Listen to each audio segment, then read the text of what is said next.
Baka hindi ka pa rin pwedeng maniwala. Baka gawa-gawa ni Saldico dahil gipit na siya. Anong sabi ni Saldico?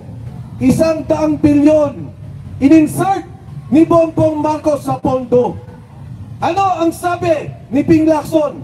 Totoo yan, may pondo, pero hindi ikaw ang nag-deliver ng 25 billion kay BBM.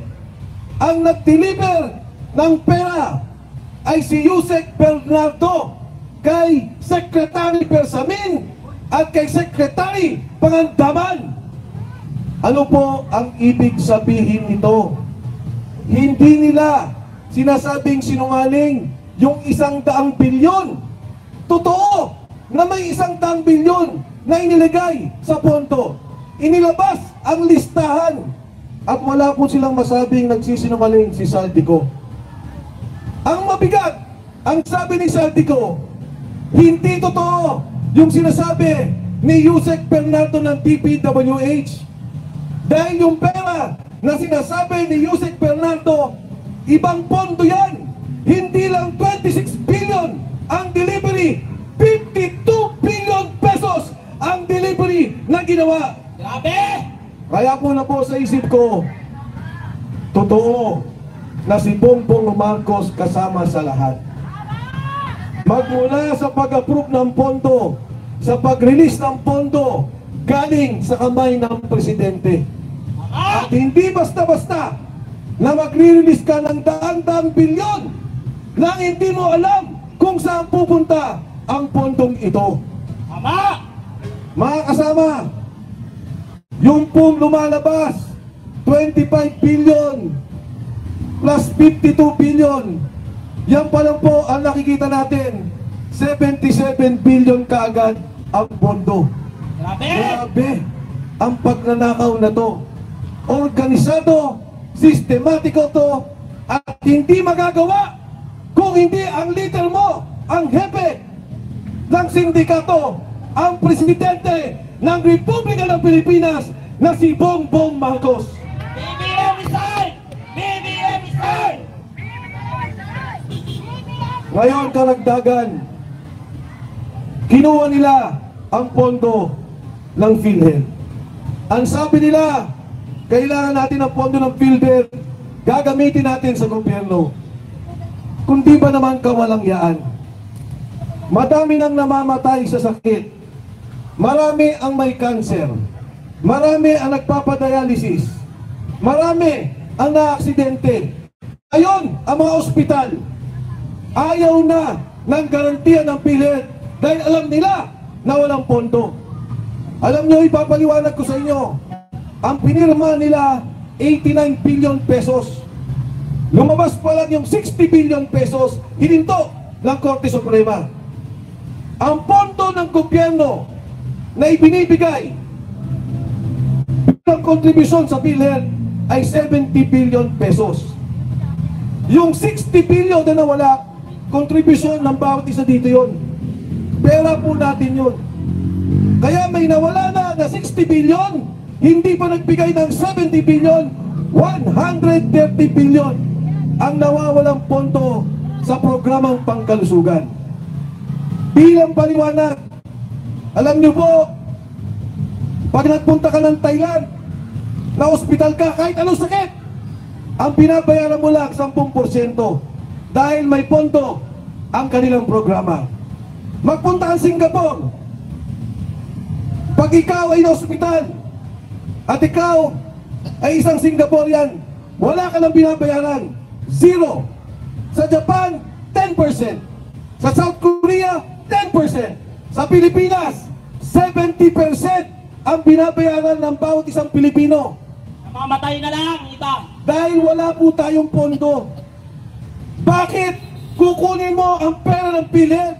Imbes na pagandahin mo ang programa, pagandahin mo ang subsidya, tulungan mo ang lahat na mahihirap na ospital na kailangan ng pondo, may cancer, kailangan ng dialysis. Ito ang tapat programa ng isang bagong Pilipinas. Hindi ang nakawin ang pondo ng PhilHealth para sa inyong sariling pulsa. Tama! Yung pong PDIC, anong pong ibig sabihin yan? 107 billion kinuha nila. Nilagay sa pondo ng gobyerno. Pagka po kayo ay may pera sa bangko at biglang nagsara ang bangko, kayo po ay may insurance. Coverage ng pera niyan. Pera natin, ang PDIC, mula sa bayad ng mga bangko, mula sa mga kita ng bangko. Ano po nangyari? Kinuha nila ang pondong yan. Imbis na pagandahin ang programa na tayo maglagay ng pera sa bangko, alam natin na hindi mawawala. Kaya mga kasama, pag pinagsama-sama mo, PhilHealth, 130 billion, PDIC, 107 billion. Magkano po lahat yan? 237 billion.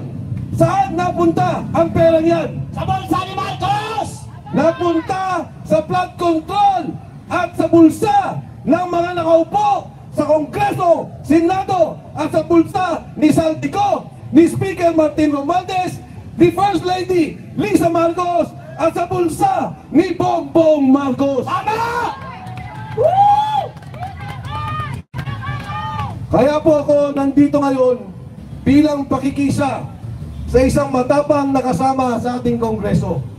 Pinapaliwanag ko po ang lahat ng isyong to at kahit sino sa Kongreso, sa Senado o sa Kabinete na gustong tumibate ay hahanap ako.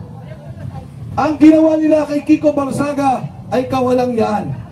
Ang tao walang ginawa kundi magsalita lamang ng katotohanan, magsalita ng kanyang iniisip, magsalita ng kanyang damdamin. Walang ninakaw si Kiko Barsaga! Tama! Protect Kiko! Kaya po ako nandito dahil ako'y nakikisa sa kanya at nakikisa sa lahat sa inyo. Kung gaya lang nilang gawin kay Kiko Barsaga yan, ay gagawin nila sa lahat ng tao. Si Captain Dato Enriquez, kinasuhan na.